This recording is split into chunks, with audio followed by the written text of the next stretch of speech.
nung ako nag-aantay ng bus. Okay lang walang pa. Basta may bus papunta Fairview, Palag.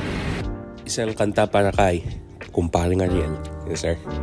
Nakasakay na ng bus papunta dito sa Fairview and traffic na nga. It became significantly slower. Pero ganun talaga pag umuulan eh. Ang importante lang is tayo ay steady ang biyahe natin. Dire-diretso na to hanggang dun sa venue. Yes. Pagdating dito sa venue, so habang hindi pa call time, ako ay kumuha naman ng isa pang kape. Just wake me up. Nag-sound check, yes, at camera rehearsal. Grabe, no? Talagang the effort on the production, man. Solid. Pinanood ko na rin yung live cast nito sa Zoom. Okay, lapit na ako. Kung ano mangyari, yun ang mangyayari. Maalala mo pa rin ako. Hinahanap-hanap pag-ibig mo.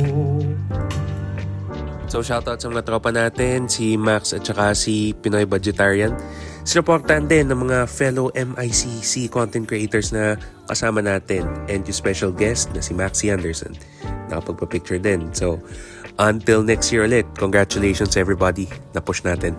Baka na pasalubong at tayo bumalik. Okay, totohanin ko talaga to. Maglalakad tayo mula dito sa Greystone papunta ng Pure Gold Commonwealth. Nagintang twist yun. Okay. Per Google Maps is a 20-minute walk. So that's 1.2 kilometers. At least I get my cardio. Okay, sige. The event went alright. So, ano mareklamo dun? Ang importante na iraos natin ang Pasko. Yeah. Ano to?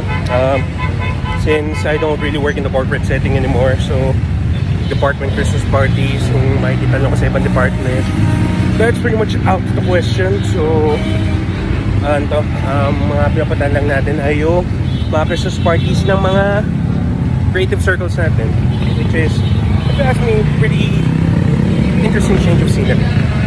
Kaya sige, tada tayo. It's a pretty good change of pace. So nilakad ko ang kahabaan ng you would consider this Luzon Avenue.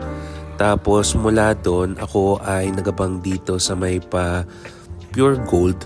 Yeah, dito sa may Pakuliat. Tapos sumakay ng bus pabalik.